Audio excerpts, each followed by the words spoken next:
Welcome back to Under Oath. Today we've got actor Steve Guttenberg. Steve, can you hear me? Yes, of course. I got to tell you, my acting career lasted maybe about a movie or two, but my most disappointing factor is I missed you because I was in Police Academy 5. I missed you by one damn movie. Police Academy 5? I wasn't in Police Academy 5. I know. What the hell is going on here? I know. That's what I was disappointed about. I said the only benefit of being there and hanging out with Bubba would have been if you were there. That's very funny. Yeah, Police Academy was a great series for me. I'm so grateful to it. I've been very, very lucky with that job. Was a great job, and and all the pictures that I've had, whether they worked or didn't work, I was lucky to get them. Now, I actually watched the trailer to Kidnapped by a Killer, and holy jeez, that performance is eerie. I mean, it is unsettling on an amazing level. Thank you so much. Did you see the whole picture? I just caught the trailer last night because I just found out about the interview, and I said, "Let me see this." And it's that scene where you're talking to the girl, and you're trying to tell her to be quiet and don't tell. Oh man! Yeah. Isn't that great? That was some dark terrific stuff, Steve. That was. I was going, wow. Where do you even pull that from? I mean, you're a fantastic actor, but that's like unlevel. Ugh. I was very, very lucky to have the part. The fact that Lifetime believed in me and allows me to play these parts. I did a picture a couple of years ago for them called "How to Murder Your Husband" with Sybil Shepherd. Really, another rough piece. But what's really terrific is, we're actors, and we often play what roles we look like. Give you an example. Robert De Niro looks like an Italian mafia boss. So he gets a lot of those parts because he looks that way. But he's able to play, obviously, a Jewish man down on his luck, or an intern working for Anne Hathaway who's trying to make it, through his senior years. So we are able to pop up different roles and different holes. So I feel very, very fortunate to be able to do that, and people allow me to. How does a part like that even come to you? You're sitting here, you're doing your work, and suddenly this script comes across, and you go, "I want this." That was easy. Well, first of all, I want to work, so I don't say yes to everything, but this was something that I really wanted to do, and I jumped at the chance. I liked working for Lifetime. They're a great company. They're easy to work with, and they let you do your job. That's what's really terrific. They let you do your job, and that's a big deal. Now, you say that, and it sounds like what you're saying is a lot of times that some of the executives and everything else, they want to put their finger in the mix. I mean, is that what we're talking about here? Sometimes you're led around a little bit because this is what the producers want. But sometimes they realize that you know what you're doing, and they let you do it. So I've been very fortunate with this picture that they let me do my job, and it came out the way they want to. Often, you'll meet a carpenter who's going to do work on your house, and he says, "This is what I'm thinking about doing. Do you like it?" And you go, "Yeah, please. I'm going away for 2 months. When I come back, it'll be done, right?" "Yeah, we'll be done." So when you trust people, and that's what the whole world's about, things get a little better. Now, you've gotten to work with a bunch of fantastic directors in your career, and every actor has a way they want to be directed. I mean, what is your favorite way? Somebody to micromanage, or somebody to go, "Hey, just take a shot, and we'll do this like 20 different times"? I enjoy somebody being hands-on and respecting my talent and skill. So it's collaborative. He brings an idea, I bring an idea, and out of those two ideas, a third one grows, which is even better than our first two ideas. So I do like somebody being there and directing me, because you need direction. Even Secretariat needed a jockey.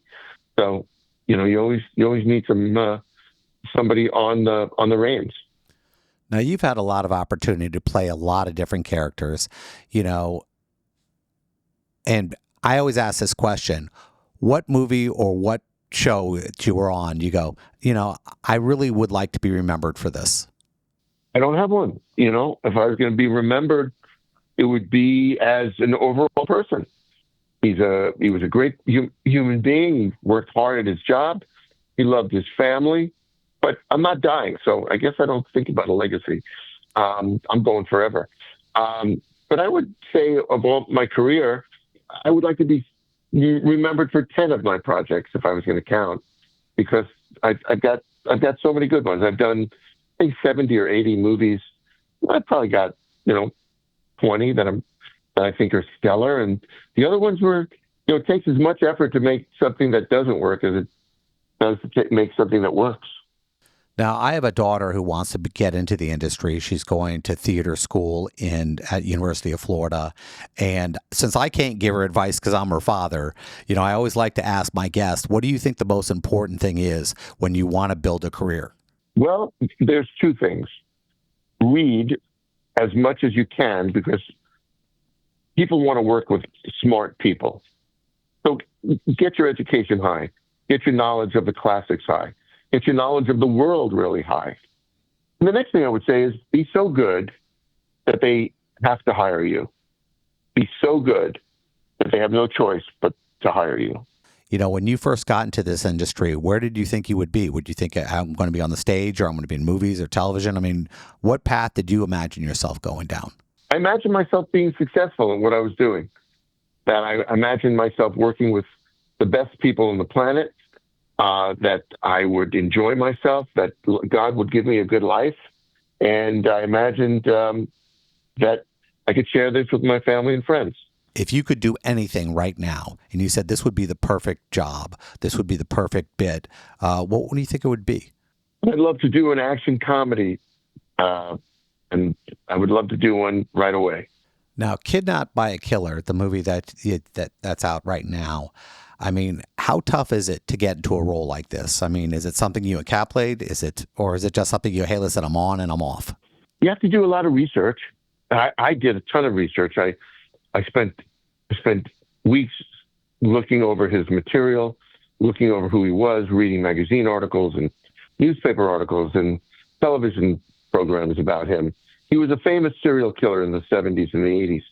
So I spent a lot of time researching him. And then I would sit with the makeup and hair people, wardrobe, talk to the director, create a posture, a walk, a sound, a cadence, and do my best to create true emotions in artificial circumstances.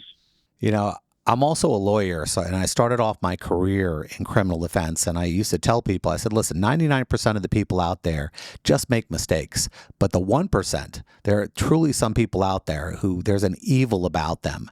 And how do you bring that evil in when you're doing a character like this? It's acting.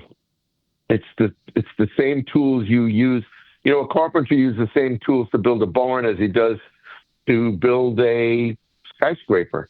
You bring your tools and you figure out what needs to be done, and you make it realistic, and you do the best job you can to bring what you have inside to fruition, that it creates a character that people believe. To play someone heinous takes obviously different tools in your toolbox. It's really building a character. And I don't take anything personally. I don't bring it home, and I leave it all at work. Now, I remember there was a comment made by Olivier one time when he talked about acting, and it was like, I think it was Al Pacino was like up all night doing all this thing, and Olivier asked him, why can't you just act? I mean, there has to be a huge difference between method acting and just being able to turn it on and off. I think that everybody has their own style, and everybody has their own way of working. There is no right or wrong way of working. The fact that Dustin Hoffman had to stay up all night to create the illusion that he was up all night, that worked for him. Whereas Olivier felt that if he had to be playing someone who was up all night, he could get a good night's sleep and come in that morning and basically act the part. I think that that urban legend might be. I don't know if it was really true, because I knew Larry Olivier, and I don't know if he would. I think if he did say that, he was doing it in a joking way. He wasn't being critical. It was great talking to you. You be well, and I hope you have a great time, and I can't wait to see this movie. Thanks, Jeff. Thanks for having me on the show.